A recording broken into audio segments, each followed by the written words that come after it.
It's my pleasure to welcome you to the Clark Howard Show, where our mission is to serve you with advice and information that empowers you so you make better financial decisions in your life.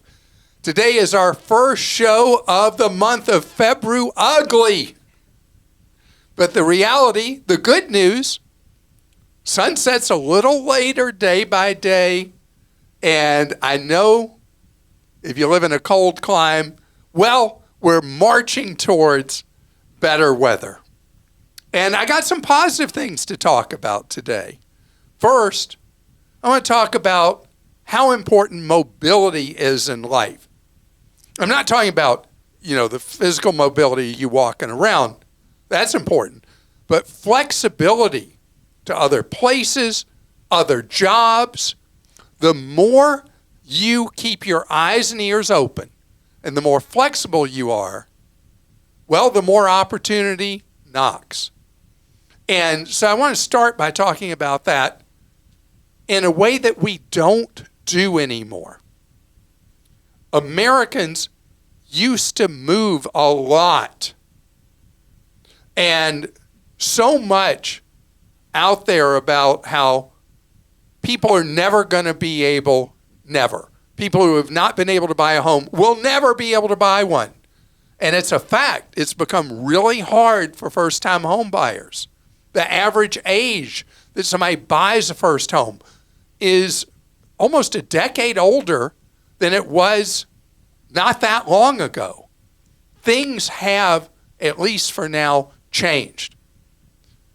And time is going to help that, because over time, as people's incomes go up, housing has to go through a time of a timeout, basically. That's why in so many markets, housing prices have stalled. Some markets' prices have actually declined some. Not a precipitous drop like from the banking scandals and the Great Recession. None of that, because all the fraud that happened then. But over time, the affordability issues, time will heal. But what if you don't want to wait that time?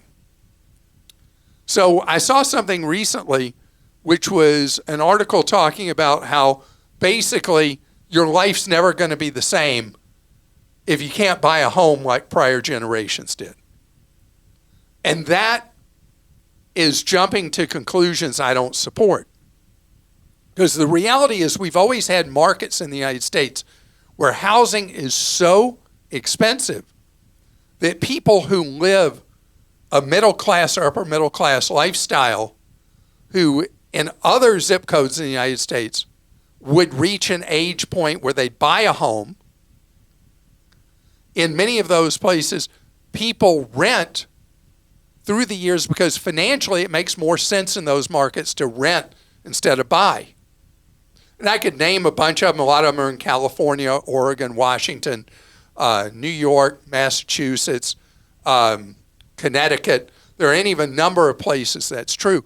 And because it's so much a part of the culture that people rent or buy, even as their income rises, it is not the disruptor that I've read that people believe this lack of affordability is really stunning people's development through their lives. I don't buy that. But I do understand 100%, because I remember when I bought my first home, how much that meant to me. And there are things you can do, going back to the mobility, that make a difference. I've seen these charts of where housing is affordable and where it's not.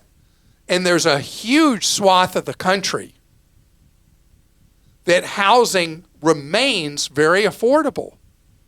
And people on a traditional middle class income can afford to buy a home. And even a bit more so now that mortgage rates have come down. More than a little bit. They've come down to a point that makes them not like they were, last decade, early last decade, but still more reasonably affordable. And so if you look at the stats, inventories have been rising. Do you know that there's roughly 20 states in the country, from what I've been studying the stats, that there's now more inventory for sale than there was before COVID? That's right. In many states now, the buy-demand equilibrium is back to where it should be, even a little higher in favor of buyers. And so think about this twofer, and I'm going to talk more about the job thing later. Think about if you feel kind of stuck in your job, you feel like you kind of dead-ended or hit some kind of ceiling. Well, there may be opportunity somewhere else in the country for a better job, and it could be a place that's the twofer that also has more affordable housing. So think what I have always called, and people used to call, the heartland. Much of the Midwest, a lot of the Mid-South, and a lot of the states blending towards where the eastern half of the states are more Midwest and the western part are more mountain states. Think the Dakotas, think Nebraska. There's opportunity for affordable housing. I saw an item, I forget where it was. One of the things I read is talking about a town I love, Appleton, Wisconsin, which in my radio career in syndication, I spent a lot of time visiting markets in Wisconsin. I always loved Appleton. And so I saw this article about it and how affordable housing is and how people are able with a regular middle class job to buy a nice home in a nice neighborhood. And then there was almost like an afterthought talking about how crazy cold it is in the winter and how little daylight there is in the winter. And that's the trade-off you got to look at with a lot of the markets in the United States that are affordable, particularly in the Midwest and northern Midwest. But it's just a fact that this lack of affordability we see along the coasts, both coasts, is not the story everywhere. Krista? Charlie in South Carolina says, Clark has said both of us need to have established credit in our individual names, but most of our credit cards are in my name and 2 are in my wife's name. When I pull our credit reports, all of the cards show up on both of our credit reports. Is it still important to have a few more of the cards in her name, and why? Okay, great question. Why are you showing up on each other's, the cards that one of you has showing up on the other? I assume, and I'm making an assumption, that you've made the other authorized users on all your cards. So the credit of one is showing as the credit of the other, but it's not really credit. If you look at the report, it'll show that it's authorized user status, not a legal responsibility except in community property states for the authorized user to be responsible for the debts run up by the owner of that account. Credit card companies, banks, used to issue joint credit cards. Some people may have old legacy credit cards that are joint cards, but today almost always the banks and credit unions issue a card and allow that card owner to add authorized user.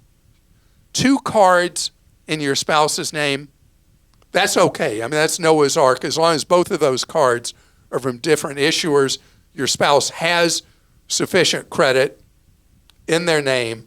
You could add maybe if another good card comes along, if you run balances ever, low interest rates or good rewards or whatever, you could pump it up so that it's a little more equal with cards.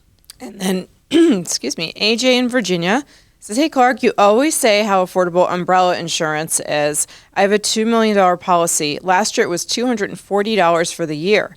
This year... That's cheap for $2 million. Yeah, this year the insurer bumped up to $1,800. They said they were the lowest in the industry for years, but had to come up with to industry levels, especially because of all the lawsuits happening for accidents in my area. I also had a 16-year-old join in my auto policy this year. Does this sound right? Okay, so the answer you received is incomplete. And there are a couple of factors here. One, yes, if you were getting $240 a year, you were getting a $2 million umbrella. That's really, really a bargain. Then to turn around and raise it 8 times over, now you're above what's typical in industry. And being told that they were charging too little, yes, but going up 8 times over, no.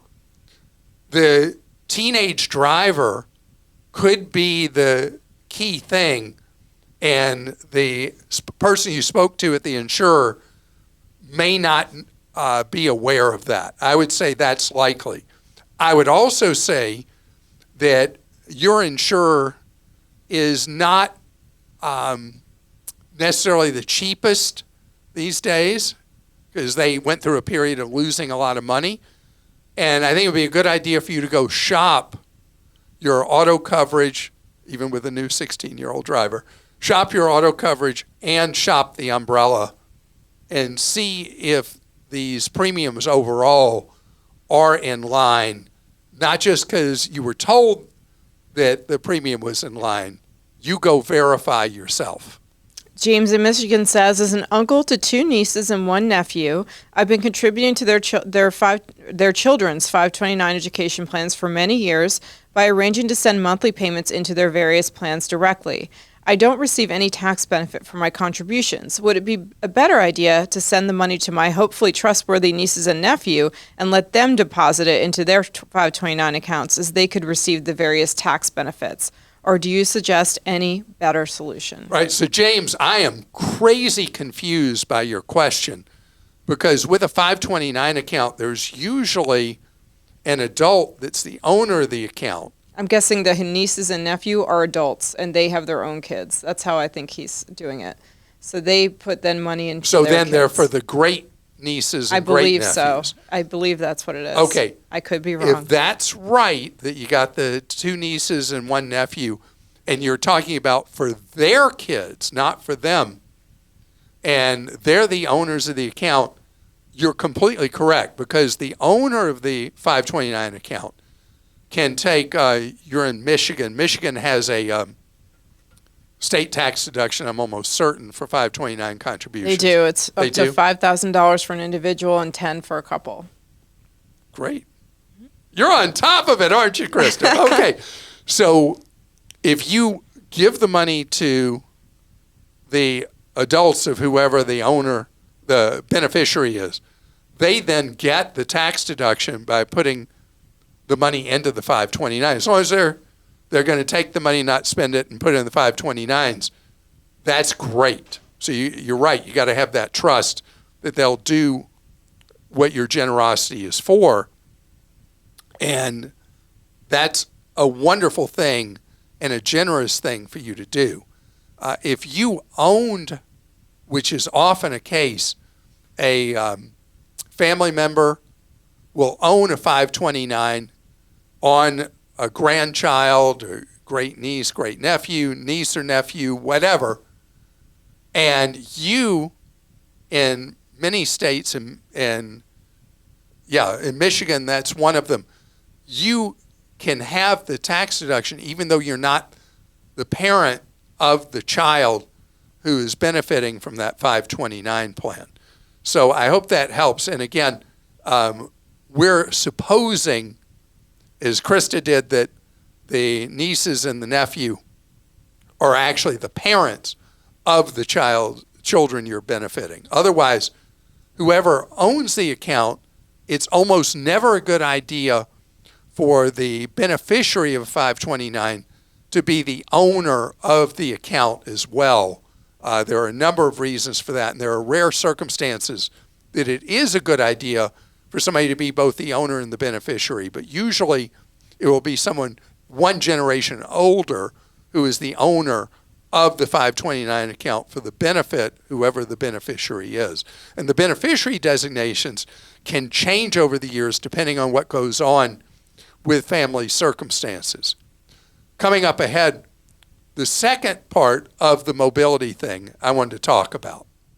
A lot of people feel kind of stuck right now. So many things. I earlier, as you just heard in the podcast, talked about the issues in the housing market and how you can address those. Job market. Something I've talked about for forever is how the nature of work and the jobs that we have change continually. And jobs that existed 20 years ago, 10 years ago, that don't exist now. And in turn, all kinds of new jobs exist today that never existed. And that churn in the nature of work never stops.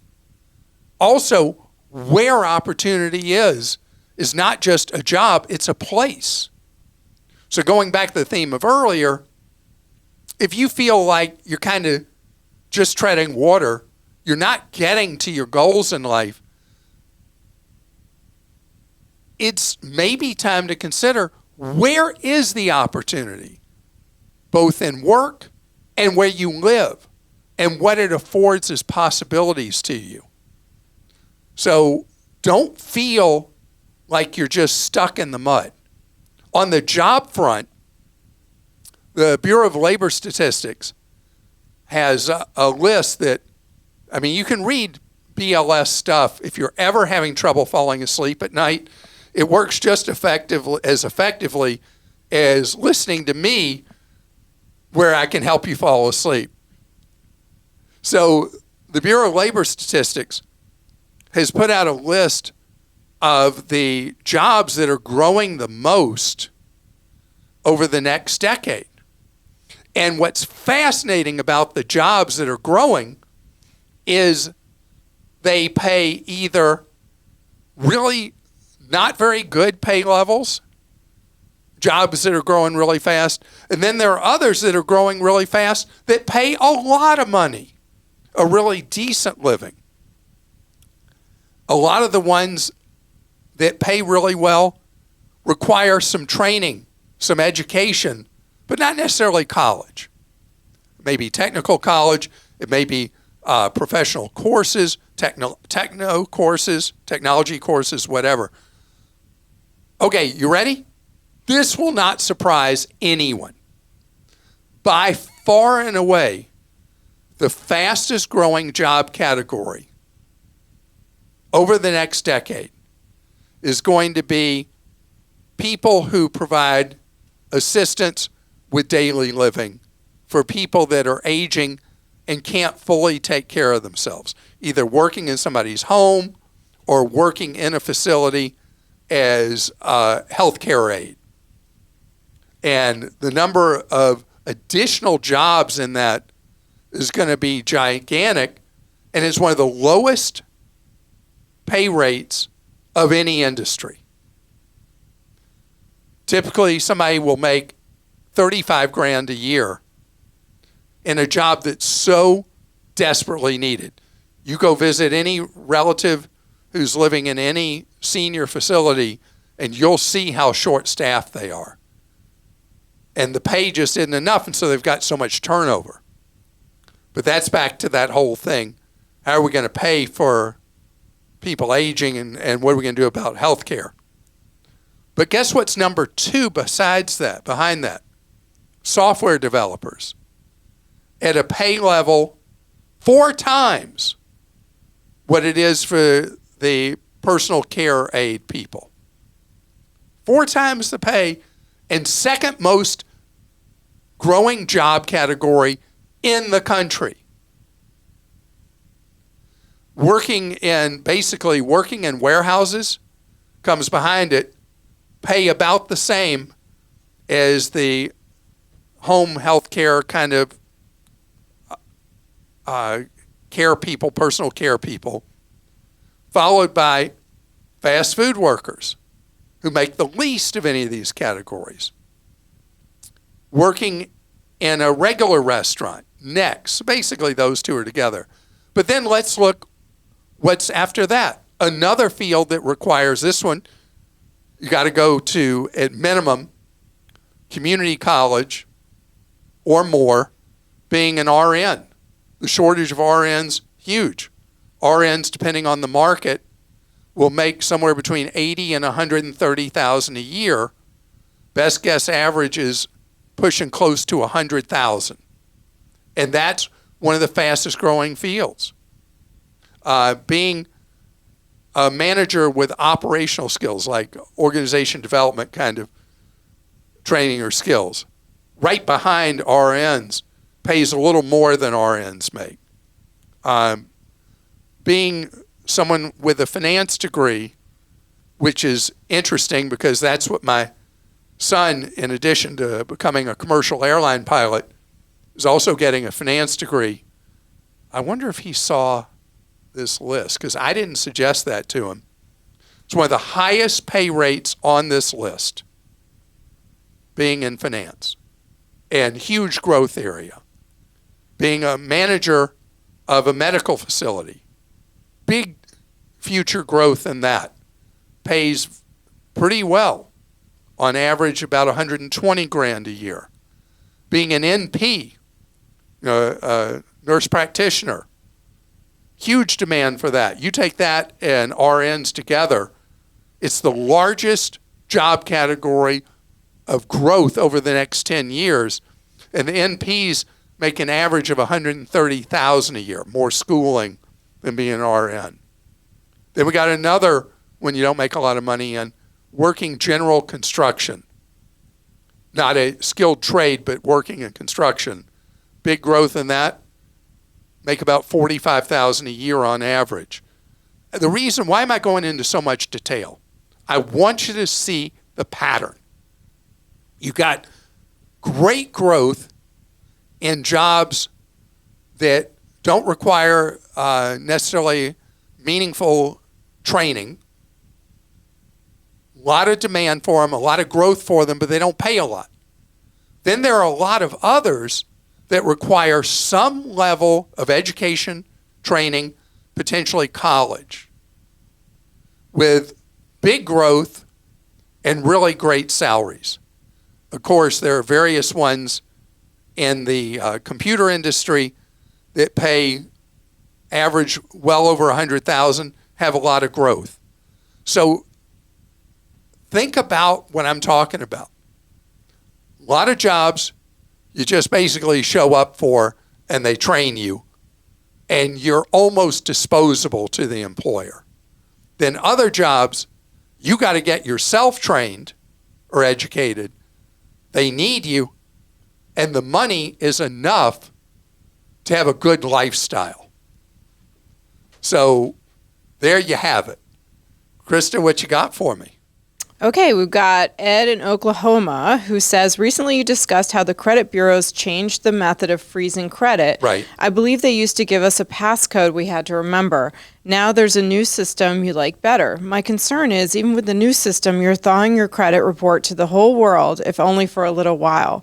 What I would like is for the credit bureaus to give us a one-time code to forward to the creditors so only they could access our credit reports. What do you think? I love that. Brilliant. I love that. That actually came up forever ago in, I forget what state.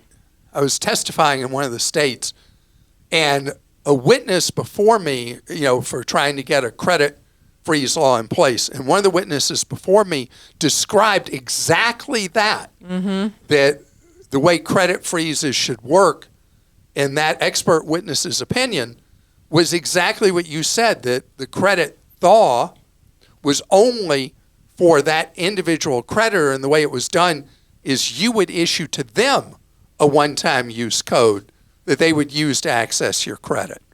And that's never been something that ended up part of the system, because credit freeze used to be state by state. It was not a federal statute.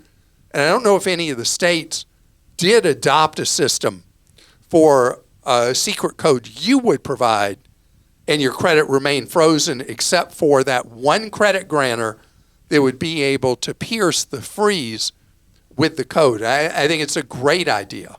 John in Florida says, I noticed what I think is a basic oversight about one of the very important advantages of a Roth. It is simply its uninterrupted consistency to grow. While a traditional IRA is dismantled by RMDs, required minimum distributions, the Roth continues to accelerate faster tax-free past the age of 73. The other IRA disruption, loss of momentum, and human behavior in the face of any restructuring speaks volumes. I haven't heard this point brought up by anyone. Am I missing something? And by the way, Clark started me on a Roth in 1997. I had a modest salary with consistent full contributions. Then I retired, and I am now what would be called an RMD age, except I have a Roth that continues to grow untapped at just under $1.3 million. Wow. Yeah. Wow. Wow. The power of time, compounding of money, growing tax-free, spending tax-free. And that's why I'm the man from Roth. All right. And wait, I got to say something about it. He's right about what he said, that one of the big advantages of the Roth, it's not going to affect your Medicare premiums. You're not going to have to worry about IRMA. IRMA is something you don't want to know about, Krista. I do. Wes talks about that a lot on Tuesdays. All right. So you got to deal with IRMA. And if you pass away with money still in a traditional IRA, the tax code treats your heirs so bad ugly that it fits saying the expression bad ugly. Roth money, on the other hand, is an inheritable asset, is phenomenal for your heirs that inherit the money. And when you need the money in retirement, in other words, it's not going to be sitting there as a pile to go to your heirs, you're taking it out and you're not having to pay tax on it.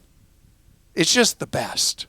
All right. David in Florida says, I recently took a short vacation trip to Milford, Connecticut from Florida to celebrate my mother's 95th birthday. Wow. Happy birthday to your mom. I found booking a hotel room to be very confusing. The stay at the hotel was needed for Saturday, Sunday, and Monday night. What I discovered was that booking for 3 consecutive nights was more expensive than for booking Saturday, then making another reservation for Sunday and Monday. Could you please explain what is going on here?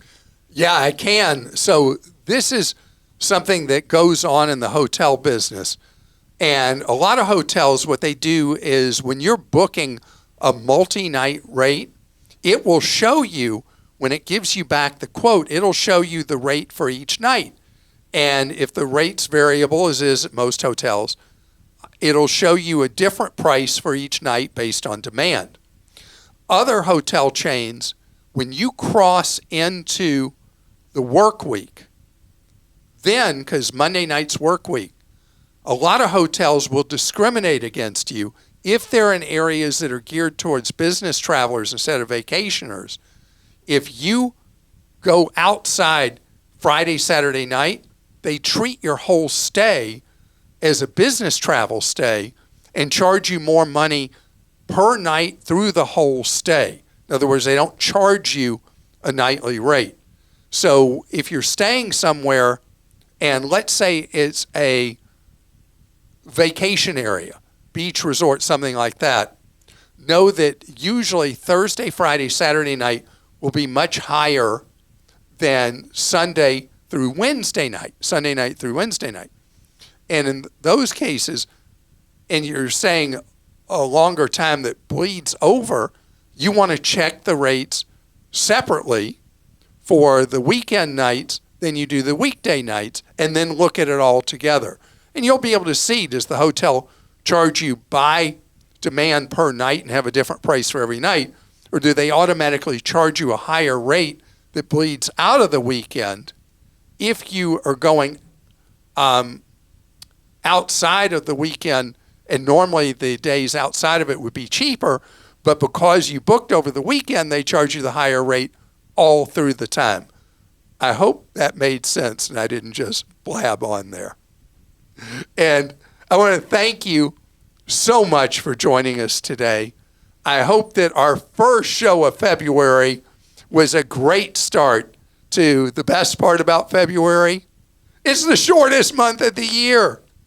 The gray skies, the cold weather in so many places.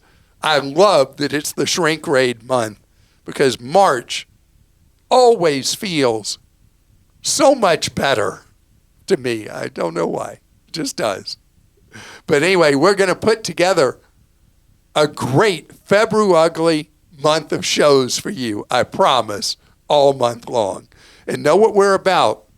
You being empowered with knowledge so you can save more, spend less, and avoid getting ripped off.